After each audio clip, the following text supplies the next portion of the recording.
Mes chers compatriotes, demain, 4 avril 2024, nous célébrons le 64e anniversaire de l'indépendance de notre pays. À toutes et à tous, j'adresse mes plus chaleureuses félicitations. Je rends hommage à chacune et à chacun de vous pour votre attachement aux vertus cardinales de paix et de démocratie qui fondent notre vécu quotidien. Les changements significatifs que nous venons de vivre de façon paisible témoignent une fois de plus de la maturité de notre peuple, de la vitalité de notre démocratie et de la force de nos institutions. Nous devons tous être fiers de cette belle performance. Cette année encore, par la grâce divine, notre fête nationale se déroule sous le signe de la communion spirituelle avec la semaine sainte pascale qui vient de conclure le carême, le mois de Ramadan qui tire également à sa fin. Cette année encore, par la grâce divine, notre fête nationale se déroule sous le signe de la communion spirituelle avec la semaine sainte pascale qui vient de conclure le carême, le mois de Ramadan qui tire également à sa fin. Compte tenu des circonstances, en lieu et place du défilé traditionnel, je présiderai demain, au Palais de la République, une cérémonie de levée des couleurs sobre et symbolique. Ce soir, alors que nous célébrons notre liberté retrouvée, mes pensées vont à nos vaillants résistants, héros célèbres ou méconnus, qui, se donnant corps et âme, ont défié l'odieux système colonial et sa prétendue mission civilisatrice pour défendre la liberté de notre peuple et ses valeurs de culture et de civilisation. Je voudrais également saluer avec respect et affection nos anciens combattants qui ont sacrifié leur jeunesse loin de leur famille au prix de leur liberté et de leur vie. Je rends un vibrant hommage à mes prédécesseurs, les présidents Léopold Sédar Senghor, Abdou Diouf, Abdoulaye Wade et Macky Sall, qui, chacun, a apporté sa pierre à l'œuvre de construction nationale. C'est sur la base de ce legs que je veux poursuivre avec vous notre quête collective du Sénégal de nos rêves. Constitutionnel va connaître des mutations profondes. La Commission électorale nationale indépendante, la justice, le code électoral, entre autres, seront revisités pour plus d'efficacité. C'est ce qu'a annoncé le président de la République à l'occasion de son premier discours à la nation, François Seck. L'univers politico-institutionnel a été évoqué par le chef de l'État dans son adresse à la nation. On s'achemine vers de profondes réformes. Après avoir tiré le bilan des 64 années passées, aujourd'hui, il faut tendre vers une gouvernance publique plus moderne, plus républicaine et qui respecte les droits humains. C'est pourquoi, après avoir démissionné de mon poste de secrétaire général de PASTEF Les Patriotes, pour ainsi me mettre au-dessus de la mêlée, je convoquerai de larges concertations avec la classe politique et la société civile. De larges concertations seront organisées pour une revue du système électoral. La CENI, Commission électorale nationale indépendante, sera créée. Elle remplacera la Sénat, Commission électorale nationale autonome, avec des moyens de fonctionnement et des prérogatives renforcées. Tout ceci pour faire respecter la loi électorale et en assurer la régularité et la transparence et le libre exercice des droits des citoyens. La rationalisation du nombre de partis politiques et la question de leur financement est à l'ordre du jour. Un code des partis politiques pourrait être élaboré. Au-delà du nombre de partis politiques, la nature de leur contribution au débat politique pourrait être posée. En ce qui concerne l'inscription sur le fichier électoral, elle sera désormais assujettie à la délivrance de la carte nationale d'identité pour plus d'efficacité. Et pour redorer le blason de la justice, des assises se tiendront. Elles concernent les professions du métier, magistrats, avocats, huissiers, greffiers et auxiliaires de justice, les professeurs d'université et des citoyens. L'objectif étant d'identifier des pistes de solution aux problèmes de la justice et réconcilier la justice du peuple au nom duquel elle est rendue avec le peuple.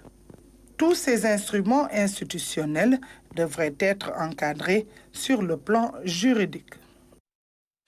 Alors pour décrypter justement le message à la nation du président de la République, nous recevons Ousseynou Ly, membre de la cellule com du président Diomaye. Bonsoir Ousseynou. Bonsoir Ivo.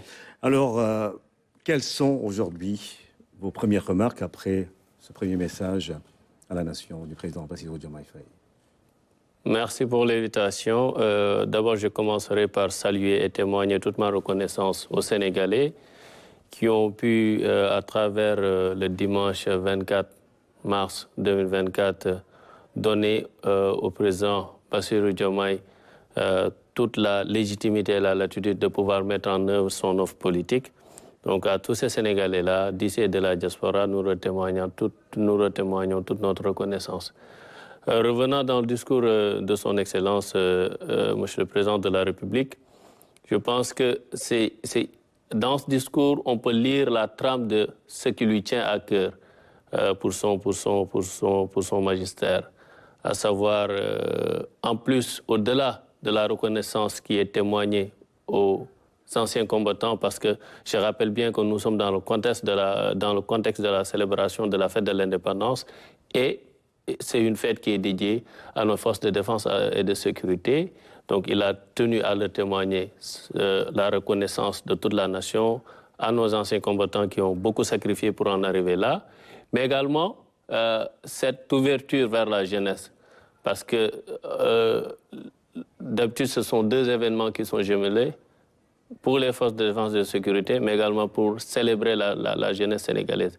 Mais au-delà, il a décliné sa vision de ce qui peut être sa gouvernance, c'est-à-dire une gouvernance sobre, une gouvernance adossée sur une transparence, mais également au-delà de tout, un pragmatisme d'État, ce que j'appelle moi un pragmatisme d'État, c'est-à-dire d'identifier les goulots d'étranglement et d'y aller directement pour soulager les populations sénégalaises dans les différentes difficultés qu'elles rencontrent tous les jours. Alors on a parlé justement de réforme institutionnelle. Évidemment. Dans son discours, c'est très en vue. Est-ce que quelque chose va changer dans la gestion justement des élections au Sénégal, la justice qui se veut davantage indépendante, mais également sur le processus électoral?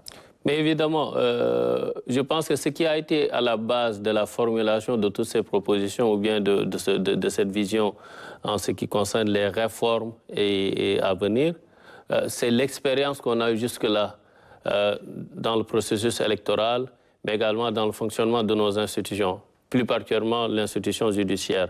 On ne dirait pas que tout n'est pas bon jusqu'ici, mais quand même, il reste encore énormément de choses à faire.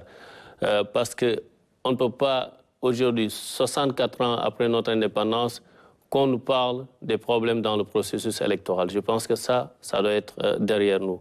Qu'on nous parle des problèmes dans la justice. Donc je pense qu'aujourd'hui, sa responsabilité première, après ce qu'on a vécu comme expérience, et lui-même qui en a quelque part fait les frais, et notre parti politique, je pense qu'il est de notre responsabilité de prévenir de tout ça et éviter encore au Sénégal ce qu'on a vécu comme instabilité, disons, même si c'est sommaire et éphémère, où à un moment ou un autre, on a eu peur pour notre pays. Le processus électoral, je pense que dans les réformes aujourd'hui, il a été proposé de quitter la Sénat et d'aller vers ce qu'on appelle une CENI. La CENI, oui. La CENI, ça, c'est pour donner beaucoup plus de pouvoir à l'autorité qui organise les élections. Parmi les réformes judiciaires... Entre indépendante et autonome, c'est quoi la différence? Bon, autonome, vous êtes toujours rattaché à une autorité. Mais je pense que quand on parle d'une autorité indépendante, je pense que vous avez tous les pleins pouvoirs pour agir quand c'est nécessaire. Un peu pour détacher cette liaison, parce que, comme je dis, hein, on a vécu cette expérience-là avec les élections dernièrement, quand on a vu les problèmes de liste de parrainage avec la Sénat, la DAF et la DGE. Donc c'était un peu compliqué. Et je pense que nous devons aller vers ces réformes-là. Il est de notre responsabilité, comme je dis, que notre pays ne vive plus ce qu'il a vécu dernièrement.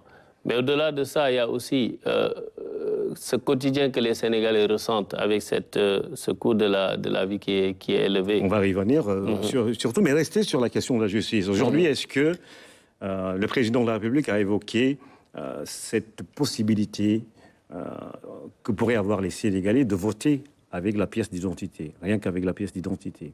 Oui, ça va, c'est dans les réformes. Mais il faut dire que globalement, toutes ces réformes ne seront pas engagées sans pour autant au préalable consulter tous les acteurs.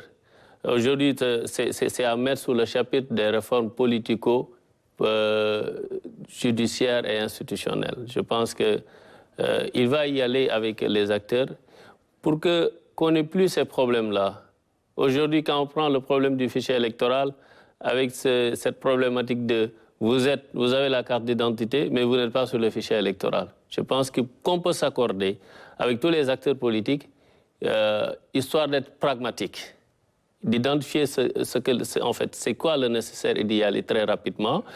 Il y a des voies et des moyens pour y parvenir. Il y a des idées qui sont là. Maintenant, reste à voir comment les conduire, les matérialiser, les traduire en actes de façon consensuelle. Bien sûr. Et sur la question de la justice, pour terminer sur ce chapitre-là, est-ce qu'aujourd'hui, les Sénégalais pourraient s'attendre à ce que, comme peut-être il l'a fait en quittant ses fonctions, son poste de secrétaire général du parti PASTEF, que le président de la République dise « je ne suis plus... Comment on va le dire, je ne suis plus le chef suprême de la magistrature, par exemple, président du Conseil supérieur de la magistrature. Est-ce qu'on pourrait aller vers cette option-là? En tout cas, le président ira vers toutes les options qui permettront aux institutions de fonctionner normalement, sans entrave, et que les citoyens puissent bénéficier de ce service public.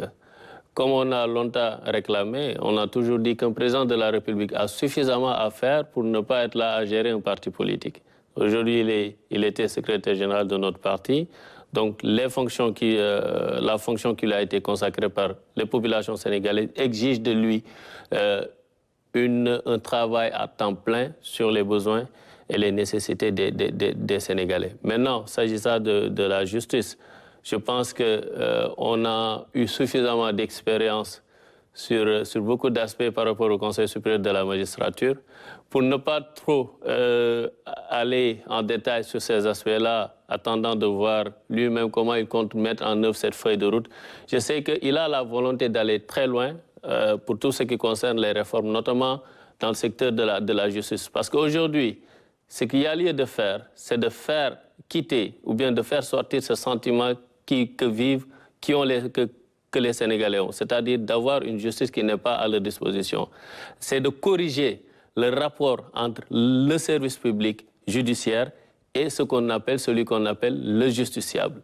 Et pourtant, le président du Conseil constitutionnel, hier, a rappelé que, malgré tout, il n'y a pas eu de crise institutionnelle entre la justice, le Parlement et le pouvoir exécutif.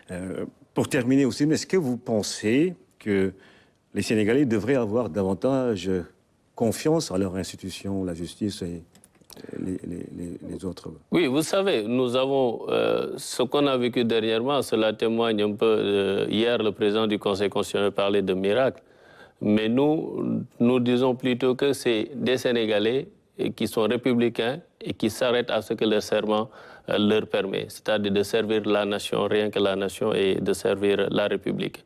Tant qu'on reste là, je pense qu'on peut toujours ne pas avoir cette crise institutionnelle qui a longtemps que les Sénégalais, que beaucoup craignaient. Mais je pense qu'aujourd'hui, les Sénégalais peuvent faire confiance aux réformes qui vont venir. Je pense que, comme je l'ai dit, le président de la République a la volonté d'aller loin dans les réformes pour qu'on vive dans un pays où ce qu'on a connu dernièrement, même si ce n'est pas assimilable à une crise institutionnelle, mais quand même, il faut dire que les fondements un peu de nos institutions ont un peu été bousculés et qu'à un moment, il a fallu qu'il y ait ce qu'on appelle le génie sénégalais pour toujours se retrouver autour de l'essentiel, sauver ce qui peut sauver cette nation. Donc, on ne veut plus vivre cela. Et pour y parvenir, il faut ces réformes que nous voulons, que le président de la République veut, consensuelles, avec tous les acteurs. Bien sûr, il faudra sans doute du génie pour justement aller vers la souveraineté. Le Sénégal tient à sa souveraineté alimentaire. Le nouveau président de la République l'a rappelé dans son message à la nation, ceci à travers des subventions publiques dans des secteurs tels que l'agriculture, l'élevage et la pêche. Lamine Touré. Pas de développement sans souveraineté alimentaire, une vérité universelle à laquelle l'actuel locataire du palais présidentiel y croit. Dans son premier message à la nation à la veille de la célébration du 64e anniversaire de l'indépendance du Sénégal, le chef de l'État souhaite bâtir une souveraineté alimentaire solide dans les 3 mamelles nourricières de l'économie nationale, l'agriculture, la pêche et l'élevage. L'État va poursuivre ses subventions dans l'agriculture. L'objectif est ici de toucher directement les principaux bénéficiaires que sont en réalité les producteurs. Donc, fini l'intermédiation dans ces investissements publics, selon le président de la République. Le chef de l'État, Bassirou Diomaye Diakhar Faye, décline ainsi une intention de gouvernance dans des secteurs où l'ancien régime a beaucoup investi. De la vallée du fleuve Sénégal au sud du pays, le régime sortant a modernisé l'activité agricole par la mécanisation des moyens de production et l'achèvement de la base productive. Dans l'élevage, le Sénégal a amélioré nettement la qualité de son cheptel, des acquis sur lesquels Bassirou Diomaye Diakhar Faye doit s'appuyer pour réussir son projet de souveraineté alimentaire. Et puis le président de la République a décidé d'accorder une attention particulière à l'exploitation des ressources naturelles du Sénégal. Notre pays va devenir un important producteur d'hydrocarbures. Le chef de l'État a rassuré les investisseurs, mais promet également de protéger les intérêts des populations et du Sénégal. Seydina Dunfal. Le président de la République, Bassirou Diomaye Diakhar Faye, a décidé de veiller rigoureusement à l'exploitation des ressources naturelles du Sénégal. Ressources, a rappelé le chef de l'État, qui appartiennent au peuple sénégalais selon la Constitution. Le Sénégal dispose d'un potentiel géologique important de gisements de pétrole et de gaz. De ce fait, notre pays est sur le point de devenir un important producteur d'hydrocarbures. Conscient de ces enjeux, le président de la République a décidé de procéder à la divulgation de la propriété effective des entreprises extractives, conformément à la norme ITIE, Initiative pour la transparence des industries extractives du Sénégal. D'ailleurs, un plan stratégique 2022-2026 a été élaboré suivant une démarche inclusive. Le Sénégal est un pays attractif. Le président Bassirou Diomaye Diakhar Faye a tenu à rassurer les partenaires privés. Ils sont les bienvenus. Les droits de l'investisseur seront toujours protégés, de même que les intérêts des populations et de l'État. Le Sénégal est également un pays ouvert et accueillant pour tous. Un message à l'endroit des pays amis et partenaires du Sénégal. Agriculture, pêche, de grands chantiers au Sénouli, mais la plus grande inconnue, ce sont les ressources naturelles, le gaz et le pétrole. Comment est-ce que le président devrait s'y prendre? On a beaucoup parlé pendant la campagne de la révision des contrats qui ont été signés par le régime précédent. Est-ce que vous êtes en droite ligne avec ce que les Sénégalais attendent sur ces questions-là? Oui, vous savez, quand on parle de souveraineté, on ne peut pas parler de souveraineté si aujourd'hui, ce que vous avez comme matière première, comme ressources premières ne vous profite pas. Et on ne peut pas parler de développement sans faire de lien entre le secteur primaire d'où nous tenons cette matière première et le secteur secondaire où nous les transformons. Et pour ça, il faut quand même une certaine stabilité, une certaine visibilité dans ce que nous avons. Parce qu'on ne peut pas aujourd'hui prétendre au développement sans pour autant savoir ce que nous avons. Et pour ça, il faut aller vraiment vérifier, regarder dans le fond ce qui nous lie avec ces entreprises-là qui exploitent nos ressources, qui est une chose tout à fait normale, parce que nous sommes dans une mondialisation. Les entreprises ont le droit de diriger siège partout où elles ressentent le besoin. Mais quand même, l'idéal serait que ces ressources-là puissent également bénéficier aux populations d'où ces ressources sont tirées. Donc, nécessairement, il va falloir... Il ne s'agit pas de casser des partenariats, mais il s'agit d'équilibrer des partenariats pour que ces profits puissent aller aussi bien à ces entreprises qui mettent leurs ressources et qui prennent des risques, mais également qu'ils puissent aller à ces populations à qui appartiennent ces ressources-là, telles que le stipule la Constitution disant que les ressources appartiennent au peuple sénégalais. Bien sûr. Donc, il faut de la volonté politique d'y aller, mais également une certaine compréhension mutuelle des enjeux entre les multinationales, ces grandes entreprises, mais également l'État du Sénégal. Et je le rappelle encore, ce n'est pas pour casser ou chasser des partenaires, mais c'est pour établir, comment dirais-je, un équilibre entre ceux qui exploitent également et ceux à qui ces ressources doivent bénéficier. Alors, on a beaucoup parlé du contenu local.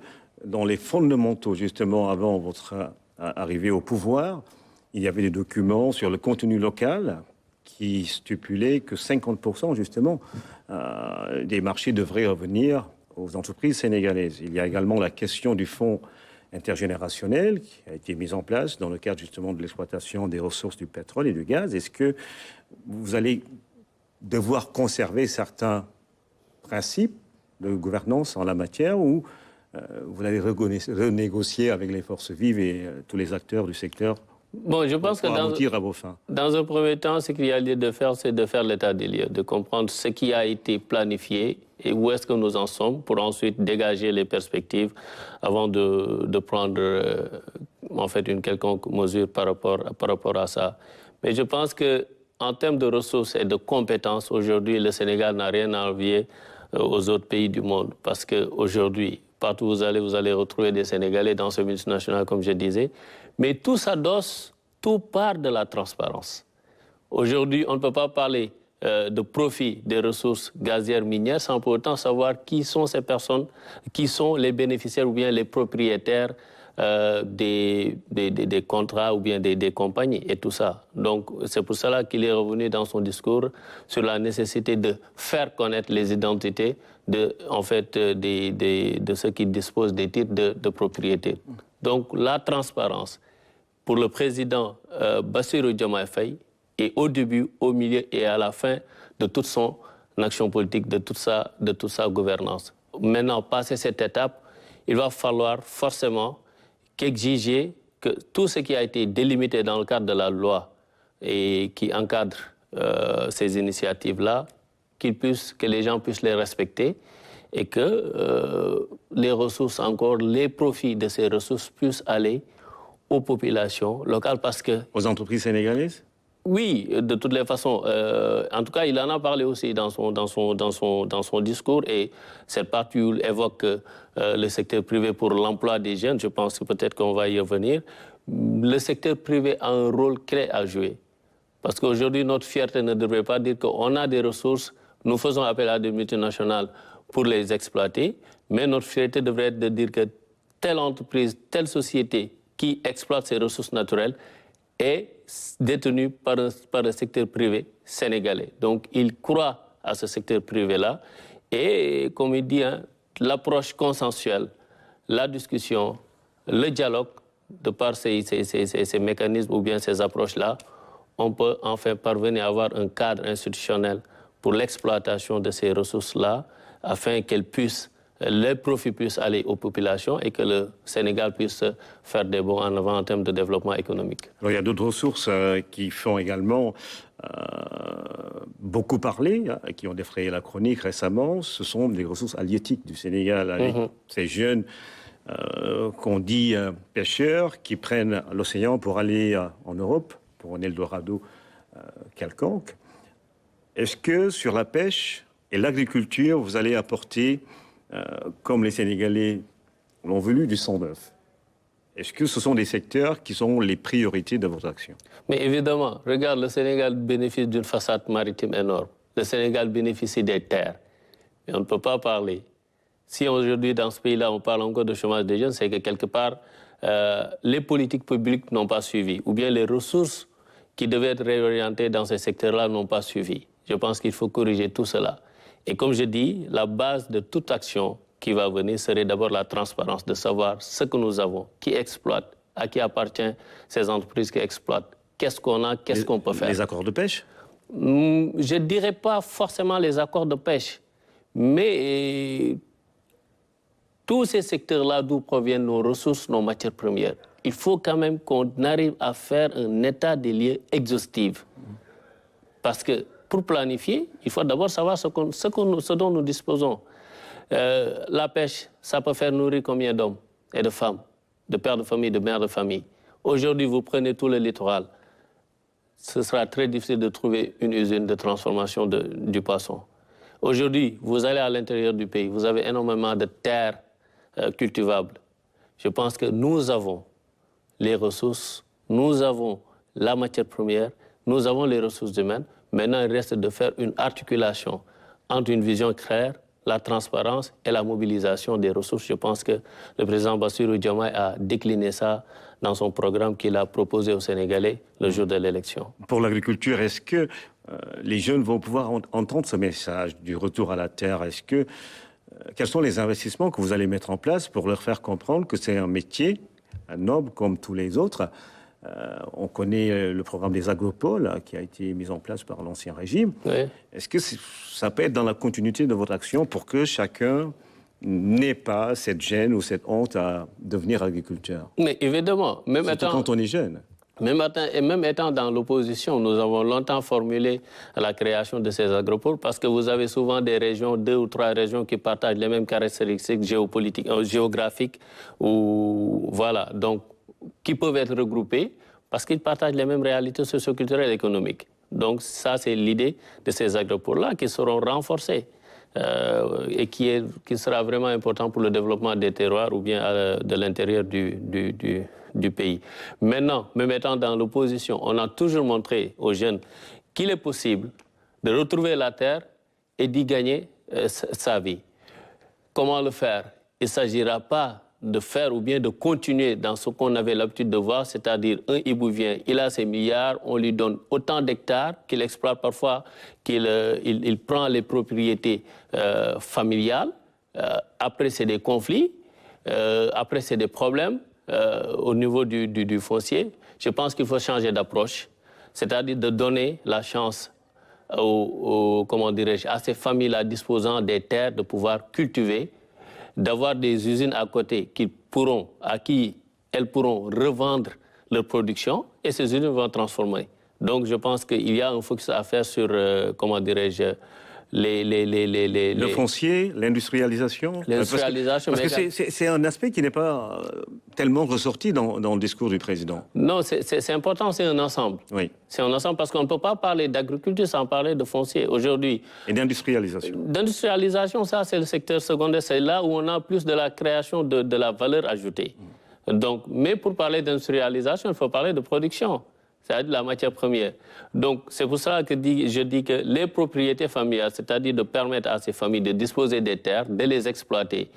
Un homme d'affaires qui a ses milliards peut le faire, mais aussi donner cette chance aussi à ces propriétés familiales-là de pouvoir produire, d'avoir des usines à côté, des pistes de production, de produire, d'aller vendre, les usines vont transformer. Et là, on a une économie qui va tourner. Et pour ça, il faudra vraiment veiller sur l'aspect foncier qui est souvent la source de beaucoup de problèmes. En tout cas... Et le matériel agricole, parce que beaucoup de groupements féminins que l'on connaît de Ziguinchor à Saint-Louis, dans la vallée, réclament davantage du matériel agricole. C'est vrai qu'il y a des efforts qui ont été faits, mais on a l'impression que la demande est plus forte que l'offre aujourd'hui au Sénégal pour vraiment développer le secteur agricole. Mais évidemment, quand on parle d'agriculture, on parle de machinisation, c'est-à-dire aujourd'hui même on parle de la technologie dans le domaine agricole. On parle des drones qui peuvent être utilisés pour vraiment dans l'agriculture, mais aussi on parle également de la disponibilité des ressources hydrauliques. Ça aussi, il faut qu'on aille vers ça. Je crois aujourd'hui que le président a la volonté d'y aller, mais également que ces subventions ne soient pas centralisées par les gros bonnets et que ces subventions puissent aller vers les entrepreneurs agricoles. Qu'on dispose d'une propriété, qu'on soit sénégalais, mais qu'on ait la volonté de travailler, de produire, qu'il y ait des mécanismes d'accompagnement, de subvention qui vont bénéficier à ces populations-là pour produire et rendre dynamique le secteur primaire, enclencher le secteur secondaire qui est la transformation. Bien sûr, surtout que dans sa trajectoire, le président de la République a été quelque part un ancien cultivateur. Voilà, comme il le réclame. C'est un fils de paysan, il le dit avec fierté. Il a toujours dit que c'est l'argent de la récolte du mil et du maïs qu'il a nourri. Donc je pense que quand il dit qu'il accorde une priorité particulière à l'agriculture, je pense que c'est très sincère en lui. Il a vécu dans une zone où l'agriculture est le moteur d'activité. Donc, il est prêt à aller vers ça. Et il a vu comment les propriétés familiales peuvent rendre dynamique le secteur de la production, le secteur de l'agriculture. Donc, il est prêt à y aller et je pense qu'il a toutes les ressources humaines et l'expérience et les compétences pour l'accompagner dans cette vision-là. Bien sûr, avec un secteur de la pêche performant, une agriculture moderne, mais également des ressources naturelles comme les hydrocarbures à la disposition des populations, la vie devrait être moins chère. C'est une des priorités pour le président de la République, Bassirou Diomaye Diakhar Faye. Il promet de prendre dans tous les prochains jours des mesures fortes en large option avec les acteurs concernés. Damsila. Les Sénégalais sont braves, mais ils sont fatigués et attendent de nous des solutions contre la vie chère. La question du coût de la vie me préoccupe particulièrement et retient toute mon attention. Dans les jours à venir, des mesures fortes seront prises dans ce sens, après les concertations que j'entreprendrai avec les acteurs concernés. 24 heures après son installation à la tête du pays, le tout nouveau président de la République du Sénégal s'engage déjà à apporter de réelles orientations dans la politique sociale du pays. Parmi ses priorités, la cherté de la vie, une question à laquelle il promet d'y accorder une attention toute particulière et va entreprendre de larges concertations avec les acteurs concernés dans les plus brefs délais. Rappelons que le Sénégal est l'un des pays où le niveau de vie est le plus cher d'Afrique. Certaines études même révèlent que Dakar est la ville où le coût de la vie est le plus cher du continent. Un paradoxe, si l'on sait que notre pays figure parmi les 25 pays les plus pauvres du monde. Cela est-il dû à un mauvais système politique ou un mode de gouvernance à l'antipode des attentes sociales? En tout cas, ce nouveau régime tant attendu qui promet au peuple la rupture et un nouveau système politique a de réelles urgences à gérer, surtout en ce qui concerne la cherté de la vie. Aujourd'hui, les prix ont connu une hausse à tous les niveaux affectant tous les secteurs sociaux de base, à savoir le loyer, l'eau, l'électricité, le transport et j'en passe. Bref, le quotidien des Sénégalais est très difficile dans un pays où les urgences sont partout. Et puis, à ce vibrant hommage aux forces de défense et de sécurité, en tant que chef suprême des armées et garant de l'unité nationale, le président de la République se dit déterminé à préserver le vivre ensemble, hérité de nos ancêtres. Il a tendu la main à toutes et à tous pour rassembler, rassurer, apaiser et réconcilier. Salut sec. Dans son discours, le président de la République, Bassirou Diomaye Diakhar Faye, a exprimé sa fierté, son soutien et son entière confiance aux forces de défense et de sécurité dans les différentes missions au service de la patrie, de la paix en Afrique et dans le monde. Le chef de l'État a salué la mémoire de nos djambars tombés au champ d'honneur. Il a souhaité prompt rétablissement aux blessés. Selon lui, l'État restera solidaire de leur famille avec soin et compassion. Les forces de défense et de sécurité, sous le concept Armée-Nation, symbolisent la diversité et la cohésion de leurs composantes socio-culturelles de l'État. Elles offrent un bon exemple de ce que doit être le vivre ensemble sénégalais. En tant que garant de l'unité nationale, le président de la République est déterminé à préserver notre vivre ensemble hérité de nos ancêtres. Dans cet esprit, il compte assumer pleinement son rôle.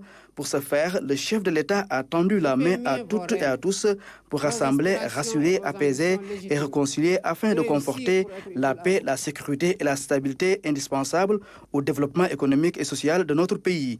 Le président de la République a abordé le thème de la présente édition de la fête de l'indépendance, les forces armées au cœur de la cohésion nationale, un thème d'actualité qui, selon le chef de l'État, est une occasion de faire une introspection individuelle et collective sur notre comment vouloir vivre commune. Le chef de l'État a aussi assuré les partenaires du Sénégal de sa volonté à raffermir les bonnes relations. Il compte œuvrer à la construction de l'intégration africaine pour arriver à l'idéal panafricaniste. Le président de la République s'engage aussi à toujours agir pour une gouvernance mondiale plus juste. Oumou Kalsoum Sall. Le Sénégal reste un pays ouvert et accueillant, rassure le chef de l'État. Bassirou Diomaye Faye s'engage à consolider les relations de bon voisinage et de solidarité agissante au sein des organisations communautaires comme la CEDEAO et l'UEMOA. La construction de l'intégration africaine, la réalisation des objectifs de la zone de libre-échange continentale, des chantiers prioritaires pour notre pays, a rappelé le président de la République. Avec nos partenaires étrangers qu'ils considèrent tous d'égale dignité, le nouveau chef de l'État souligne que les relations sont toujours basées sur le respect et la considération mutuelle. Il a aussi réaffirmé son engagement à toujours œuvrer pour une gouvernance mondiale plus juste et plus inclusive. C'est l'un des chantiers les plus importants pour le nouveau régime. L'emploi des jeunes occupe une place très cruciale dans les priorités du président Bassirou Diomaye Diakhar Faye. C'est pourquoi il compte mettre sur place de nombreux paradigmes pour la création d'emplois au profit de cette frange de la population. Ibrahim Andong. Il symbolise l'espoir, l'avenir de toute une nation. C'est pour ainsi parler des jeunes. Au Sénégal, 75% de la population a moins de 35 ans. Des chiffres révélateurs qui en disent long sur la considération qui doit être accordée à cette couche de la population. L'emploi des jeunes, l'un des chantiers les plus urgents pour le nouveau président. Chers jeunes du Sénégal, je fais mien vos rêves, vos aspirations et vos ambitions légitimes de réussir pour être utile à vous-même, à vos familles, à vos communautés et à votre pays. L'éducation, la formation au métier, l'emploi, l'entrepreneuriat des jeunes et des femmes restent des défis majeurs à relever. J'en ferai une priorité élevée des politiques publiques en concertation avec le secteur privé. La réussite d'une telle volonté repose cependant sur de nouveaux paradigmes. Revoir donc la manière de faire. Nous devons à cet effet revisiter les mécanismes existants, les améliorer et les rationaliser afin qu'ils répondent mieux aux besoins d'emploi et autres activités génératrices de revenus pour les jeunes. C'est pourquoi notre vibrante jeunesse, cœur battant de la nation, restera au centre de mes préoccupations. Des préoccupations à prendre en considération pour relever le défi, ce qui passe nécessairement par la création d'emplois pour les jeunes. Pour encourager la création d'emplois, je compte m'appuyer sur un secteur privé fort parce que soutenu par l'État. Sur la base de nos besoins prioritaires, nous travaillerons ensemble pour endogénéiser notre économie. Bien entendu, le secteur privé international aura son plein rôle à tenir. Un discours plein d'espoir pour une jeunesse qui ne souhaite qu'une chose, travailler pour s'épanouir. Le mot est donc lâché, la volonté affichée. Reste maintenant à mettre en pratique cette vision du président Bassirou Diomaye Faye pour des lendemains meilleurs au profit des jeunes. La bonne gouvernance, un des défis majeurs du nouveau président Bassirou Diomaye Faye. Le chef de l'État compte instaurer une gouvernance vertueuse fondée sur l'éthique et les responsabilités et de l'obligation de rendre compte sous son magistère. La bonne gouvernance économique et financière fait bonne figure dans son premier message à la nation. Anaïs Nyanyamane. Dans la quête d'un Sénégal meilleur au bénéfice de tous, j'entends instaurer une gouvernance vertueuse fondée sur l'éthique de responsabilité et l'obligation de rendre compte. À peine élu, le nouveau président met sans tarder en œuvre ses aspirations pour un Sénégal adossé à une gouvernance vertueuse. La lutte contre les abus en tout genre sera élevée à la dignité de culte. J'engagerai sans tarder une politique hardie de bonne gouvernance économique et financière par la lutte sans répit contre la corruption, la répression pénale de la fraude fiscale et des flux financiers illicites, la protection des lanceurs d'alerte, la lutte contre le détournement des deniers publics et le blanchiment d'argent, l'amnistie des prête-noms et leur intéressement sous condition d'autodénonciation, la publication des rapports de l'IGE, de la Cour des comptes et de l'OFNAC. Désormais, tous les rapports des corps de contrôle seront rendus publics. Toutes les parties prenantes seront au même niveau d'information pour une bonne gouvernance basée sur une communication claire et transparente au grand bonheur de tous les Sénégalais. Dans son discours, le chef de l'État, Bassirou Diomaye Diakhar Faye, a appelé l'administration à agir à tous les niveaux de façon plus accueillante et plus efficace pour les usagers du service public. Le président de la République entend investir massivement dans la digitalisation de l'administration. Amadou Diallo. Mes chers compatriotes, la fête nationale, symbole de notre souveraineté, nous rappelle que nous sommes seuls face à notre destin et que personne ne fera à notre place ce que nous ne sommes pas disposés à faire pour nous-mêmes. Nous avons la responsabilité historique de conforter notre souveraineté en rompant les chaînes de la dépendance économique par le culte permanent du travail et du résultat. Dans cet esprit, l'administration doit agir à tous les niveaux de façon plus accueillante et plus efficace pour les usagers du service public. Nous devons bannir de nos pratiques les procédures et formalités indues qui altèrent l'efficacité de l'État. Dans cet objectif, j'entends investir massivement dans la digitalisation des services et des procédures administratives. C'est un grand chantier, M. Oussenouli, membre de la cellule de com du président Diomaye. C'est un secteur où l'on dit qu'il y a beaucoup de niches pour l'emploi. Est-ce que les investissements vont être à la hauteur de cette forte demande des jeunes? Oui, vous savez, notre pays n'est pas dépourvu de possibilités de lever de beaucoup de ressources. Aujourd'hui, je pense que quelque part, l'un des goulots d'étranglement par rapport à la mobilisation des ressources, c'était l'absence de la bonne gouvernance qui est problématique. Je pense qu'aujourd'hui, quand on arrive à bien gérer ce que nous avons, je pense qu'il sera possible de beaucoup investir. Maintenant, l'emploi des jeunes, bon, déjà, on caractérise l'emploi des jeunes, on catégorise, alors que l'emploi, c'est l'emploi. Aujourd'hui, comme il a mentionné, l'État a le rôle d'appuyer un secteur privé pour qu'il y ait quand même de l'emploi. Et à côté, il y a cette nécessité, il y a les exigences du marché de l'emploi en termes de formation, d'éducation, de formation, d'orientation. Donc je pense qu'aujourd'hui, nous avons tout ce qu'il faut pour pouvoir faire un matching entre les besoins du secteur privé qui peuvent tirer l'économie de sorte à la rendre dynamique et pourvoir des emplois, mais aussi d'ouvrir d'autres brèches à ces jeunes-là qui voudraient s'engager dans l'entrepreneuriat. Donc les ressources sont là, mais il faut qu'on s'adosse sur ce qu'on appelle la bonne gouvernance. Et pourtant, on a beaucoup parlé des différents classements du Sénégal en la matière, qui a été plus ou moins... Non, dernièrement, nous avons vu le classement du Sénégal dans ce qu'on appelle l'indice de perception de la corruption. Mais également, au-delà de ça, un classement également qui fait référence et qui, depuis des années, nous n'avons pas du tout progressé, c'est l'indice de développement humain.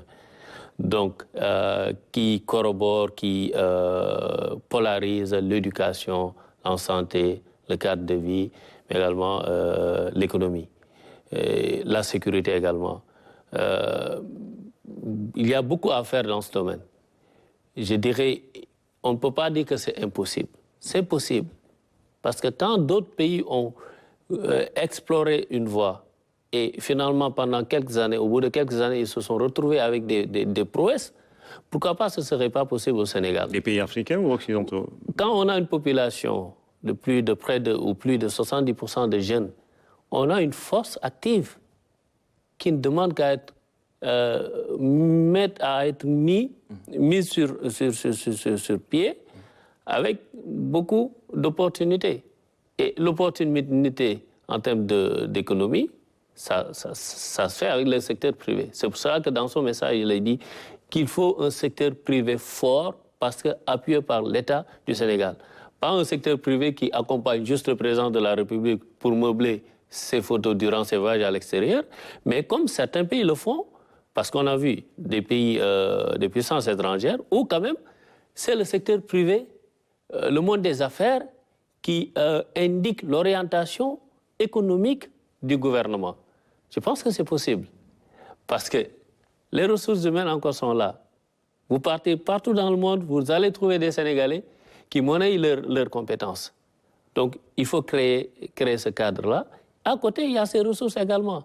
Mais quand on n'a pas une bonne gouvernance ou bien on ne déroule pas une politique de bonne gouvernance... Et une administration qui... Oui, c'est là où quand même on sent, on peut dire que oui, nous manquons au service de l'usager, alors que nous avons des ressources, mais qui nécessitent juste d'être réorientées vers les priorités.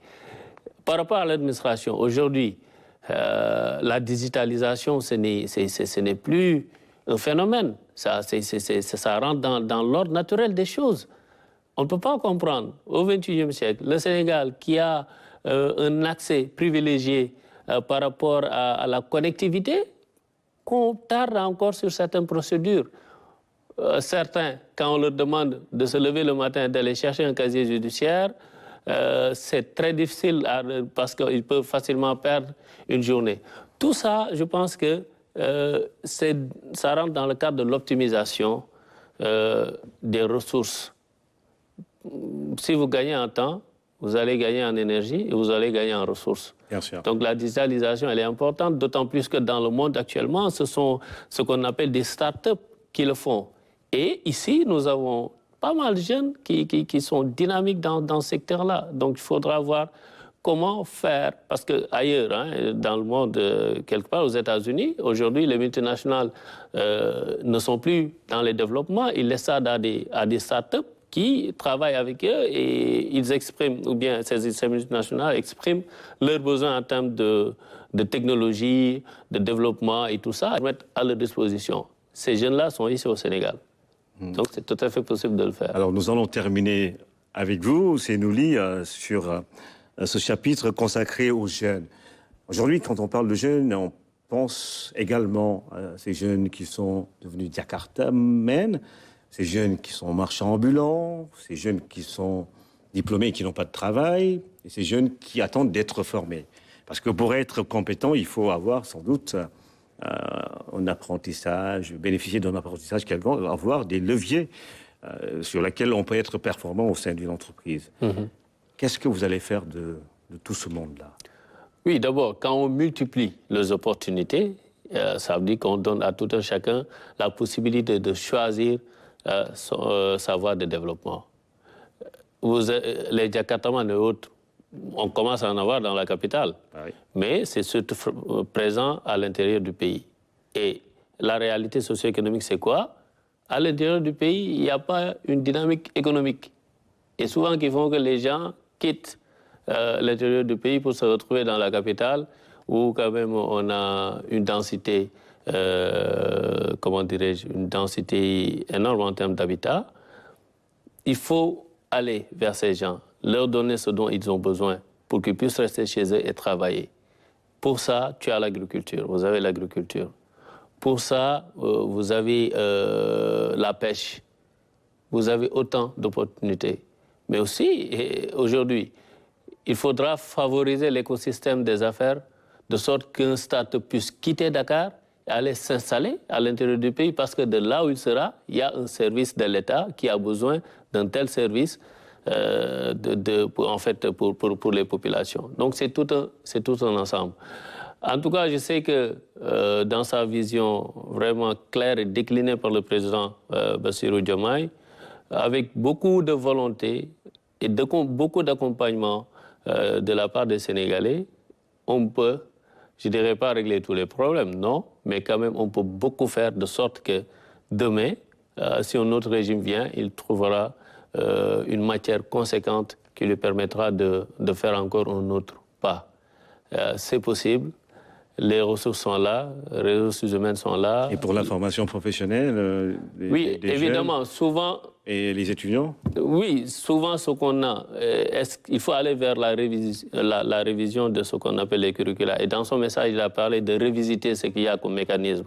Aujourd'hui, par exemple, on a différentes structures qui interviennent toutes dans le même segment, c'est-à-dire le financement de l'emploi, l'entrepreneuriat. Il faut aller vers cette rationalisation et c'est ce qu'il a dit. Quand on dit qu'on n'a pas beaucoup de ressources, il faut rationaliser.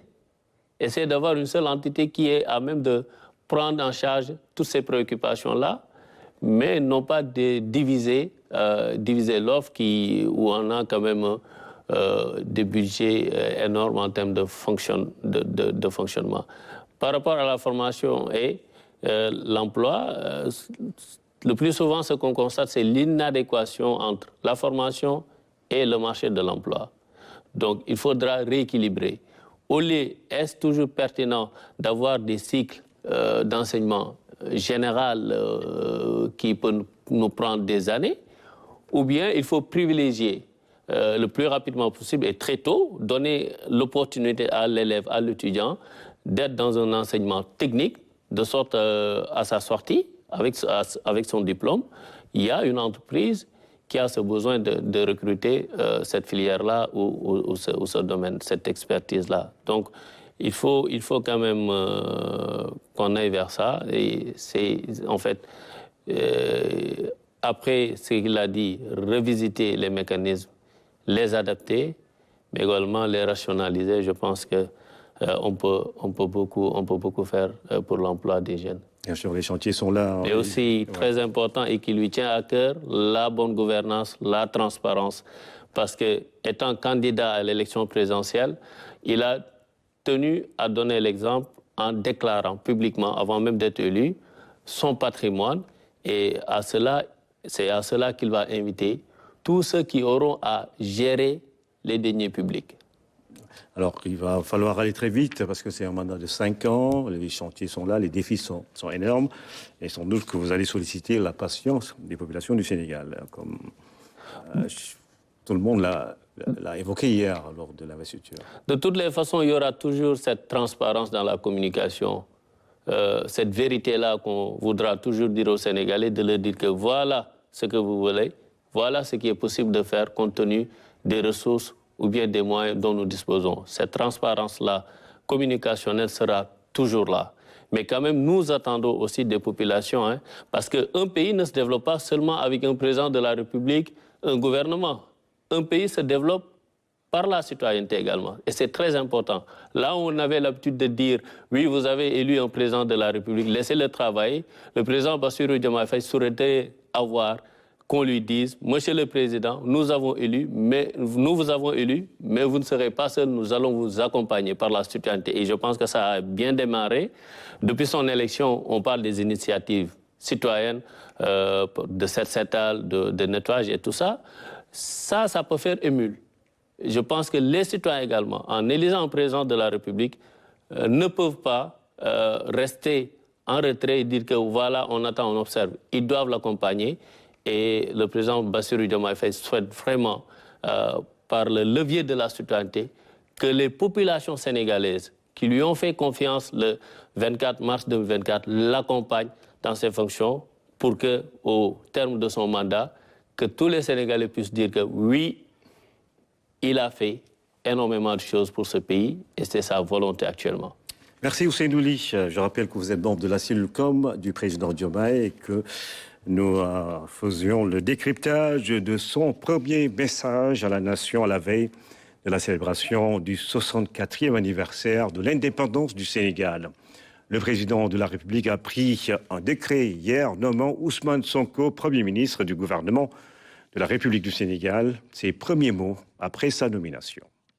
Je voudrais d'abord, au nom du président de la République, M. Bassirou Diomaye Diakhar Faye, remercier tout le peuple sénégalais pour l'honneur, mais également l'affection qu'ils ont témoigné en sa personne, mais au-delà au projet qu'il porte, le projet que nous considérons pouvoir changer durablement et structurellement le Sénégal. Je voudrais donc, à son nom, au nom de tous ceux qui ont cheminé à ses côtés, remercier le peuple sénégalais pour cette confiance. Je voudrais ensuite adresser mes chaleureuses félicitations au président de la République, son Excellence, M. Bassirou Diomaye Diakhar Faye, et lui souhaiter plein succès dans la mission, certes exaltante, mais extrêmement délicate qui l'attend. Et c'est à ce propos que je mesure la confiance et l'importance de la confiance qu'il a placée en notre personne, en nous nommant aux responsabilités de Premier ministre du gouvernement du Sénégal, c'est-à-dire l'autorité publique qui est en charge la coordination et la conduite de la politique de la nation conformément à la Constitution du Sénégal. C'est une lourde responsabilité puisqu'il s'agira de coordonner justement cette action et de conduire les équipes qui devront travailler d'arrache-pied à la réalisation des objectifs qu'on s'est assignés dans le cadre effectivement de cette politique de la nation qui désormais s'articule autour de notre programme que nous avons élaboré en commun, que nous avons présenté en commun aux Sénégalais et que nous avons défendu ensemble, le programme qui s'intitule « Pour un Sénégal souverain, juste et prospère ». C'est une responsabilité que nous apprécions. J'ai dit la dernière fois, lors de la conférence, du meeting qui a clôturé notre campagne électorale, que nous travaillerons tous à faire élire le président Bassirou Diomaye Faye, mais il ne sera pas question de le laisser seul assumer cette lourde responsabilité. Je voudrais dire aux Sénégalais, chacun et chacune, là où il se trouve, que ce projet est le sien et que chacun devra donner le meilleur de lui-même pour que nous atteignions les objectifs que nous nous sommes assignés pour le Sénégal et non pas pour le président Bassirou Diomaye Faye. C'est d'autant plus important que nous articulons notre action autour de la citoyenneté, de la participation collective, comme le démontre depuis quelques jours cette formidable jeunesse sénégalaise à travers les actions de nettoiement des artères des différentes villes du Sénégal. Donc, je remercie encore une fois le président Bassirou Diomaye Faye, lui témoignant ou le garantissant de notre loyauté, mais notre dévouement également. En tout cas, à la tête de l'équipe que nous allons former, nous donnerons tout ce que nous avons. Nous ne ménagerons aucun effort pour atteindre ce que nous avons, les objectifs que nous avons promis au peuple sénégalais, c'est-à-dire la rupture, le progrès et le changement définitif dans le bon sens. À Ziguinchor, la nomination de Ousmane Sonko au poste de Premier ministre a été saluée. Aux HLM Néma, sa mère a accueilli la nouvelle avec beaucoup d'humilité. Elle prie pour que le tandem Diomaye-Sonko perdure. Aux HLM Néma, ce mercredi matin, c'est l'ambiance habituelle. Mais ici, tout le monde est fier de voir un fils du quartier accéder au poste de Premier ministre. Trouvée chez elle, la mère d'Ousmane Sonko accueille la nouvelle avec beaucoup d'humilité.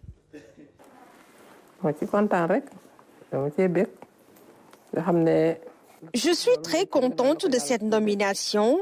Nous rendons grâce à Dieu car c'est lui qui a voulu que cette mission soit confiée à Ousmane. Tout le quartier est fier. Ousmane, c'est mon petit frère. Ousmane est mon petit frère. Nous sommes des voisins de très longue date. C'est pratiquement sa mère qui nous a éduqués.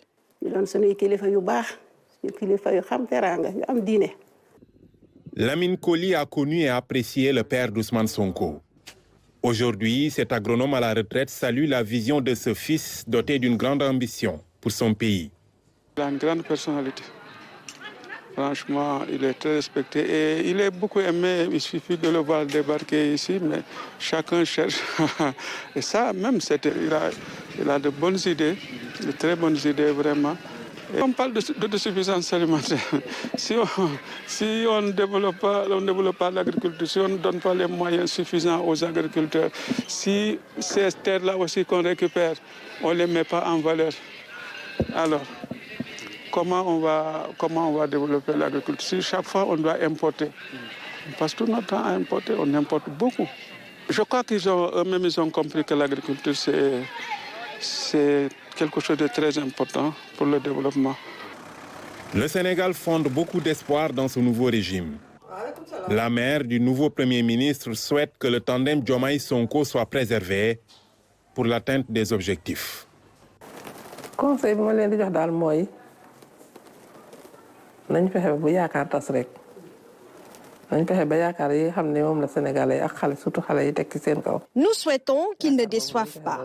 Prions également pour que la complicité entre Diomaye et Sonko perdure. Je les connais tous les deux. S'ils arrivent à garder leur entente, ils pourront faire beaucoup de choses. waaw bu ñu fexee ba seytaane duggul seen diggante man ñoom ñaar ñëpp xam naa leen.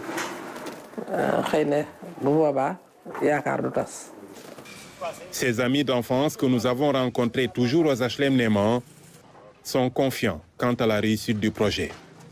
Celui qui est chargé de le dérouler, ils l'ont connu constant et travailleur. Ousmane, c'est un grand homme. C'est mon aîné de 2 ans. Mais c'est un gars qui n'oublie pas derrière lui. Dans notre quartier, même s'il y a des décès derrière lui, quand Ousmane vient au HLM Néman, il passe dans toutes les maisons pour présenter ses condoléances. On aimerait qu'il y ait une très grande réussite. Et c'est une fierté d'avoir un fils de la Casamance comme Premier ministre. Depuis le Sénégal et Sénégal, on n'a jamais vu un fils de la Casamance être Premier ministre. Il a été toujours lui-même. Voilà. Sympa, véridique et pertinent. C'est sa place. Parce qu'il a porté le projet. Et voilà. Il y a Dieu qui l'a confié cette mission. Je n'ai pas de conseil à lui donner. Parce que lui, il sait ce qu'il attend. Et ce qu'il attend, il va le faire. Par la grâce de Dieu. Ils se souviennent aussi du bon joueur de football qu'il était.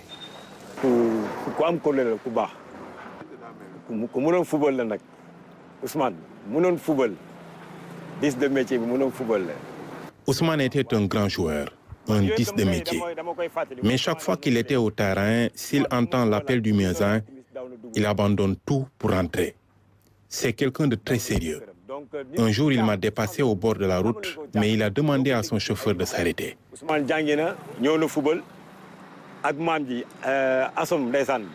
Il me rappelle toujours sa grand-mère, Assom, qu'il aimait beaucoup.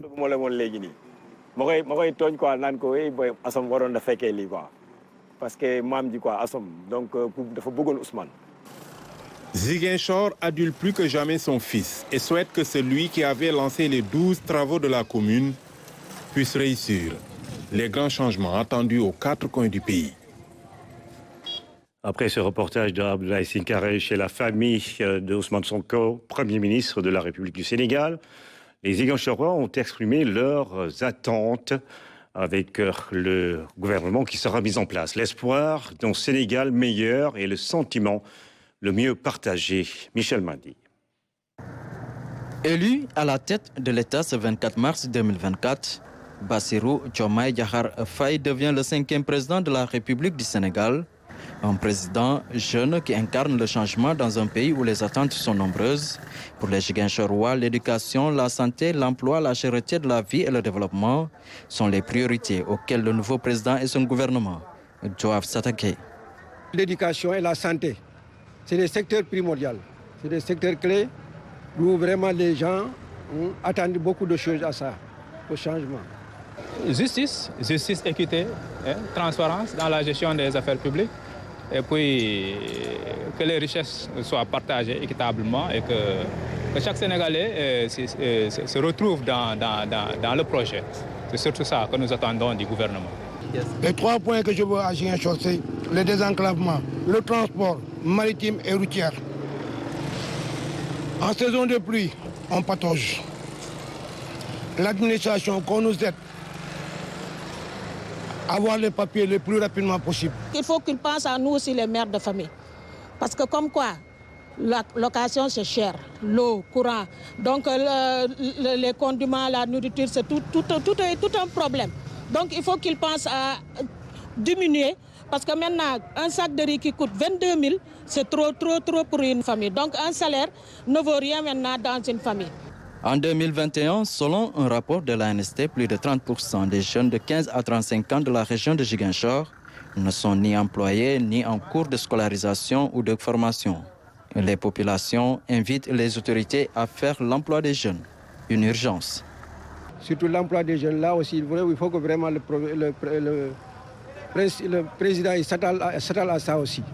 Dès qu'il aura pris ses fonctions comme il faut, qu'il pense à la jeunesse. C'est la jeunesse sénégalaise qu'il a élue. Ils se sont battus jour et nuit. Ils se sont battus jour et nuit sans penser à leur avenir. Ils ont été tués, morts. Donc il faut qu'il pense à cette jeunesse. Il ne faut pas que dès qu'il est là, à commencer à bien s'épanouir et oublier la jeunesse. La jeunesse sera là toujours pour lui rappeler. C'est grâce à cette jeunesse que vous êtes au pouvoir aujourd'hui. Chez les commerçants, beaucoup ont vu leurs affaires s'effondrer, mais gardent l'espoir d'une relance. Nous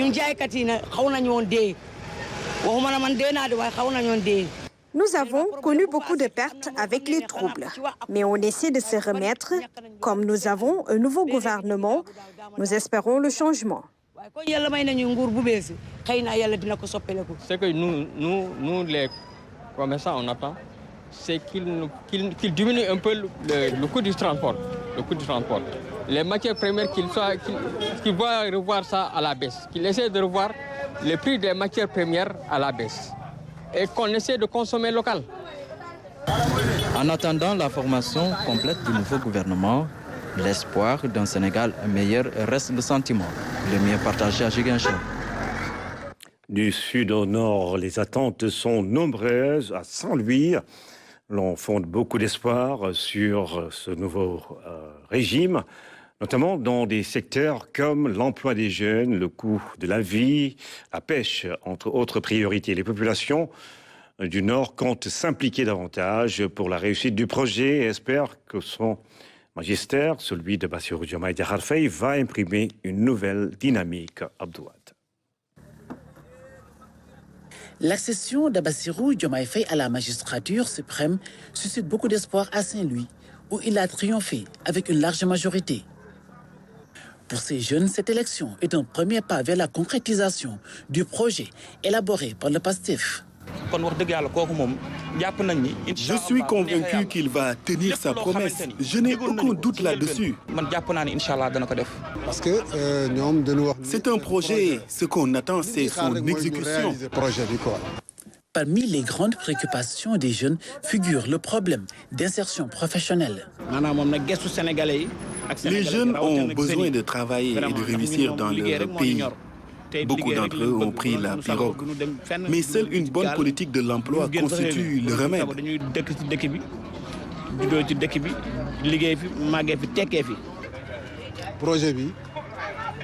Ça ne va pas se régler d'un coup de baguette magique. Il faudra du temps et l'implication des Sénégalais. Pour nous avancer aussi, il faut que les Sénégalais aussi.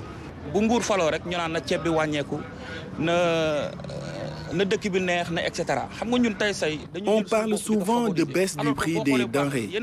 Nous devons plutôt penser aux générations futures et travailler sur la durée, comme le font les pays développés. Nous sommes sur l'île de Saint-Louis, avenue Khalifa Ababacar Sy. Dans cet endroit se retrouvent plusieurs notables de la ville. Sur les murs, des figures qui ont marqué l'histoire du Sénégal et de Saint-Louis. Bientôt, le portrait du 5e président sera accroché à côté de ces grands noms. Ici, on discute de religion et bien évidemment de politique. Les chantiers qui attendent le nouveau régime transpirent dans les discussions. La gouvernance, la réduction des comptes, la cherté de la vie, donc il faut réduire les prix, mais aussi régler le problème de l'emploi des jeunes.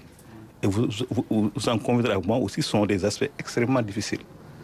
Aussi qui ont coulé beaucoup de présidents, mais aussi beaucoup de pays. Ces notables approuvent également la nomination de Ousmane Sonko en tant que Premier ministre. C'est-à-dire, je sais qu'il allait être dans le cercle, mais le poste, je ne m'attendais pas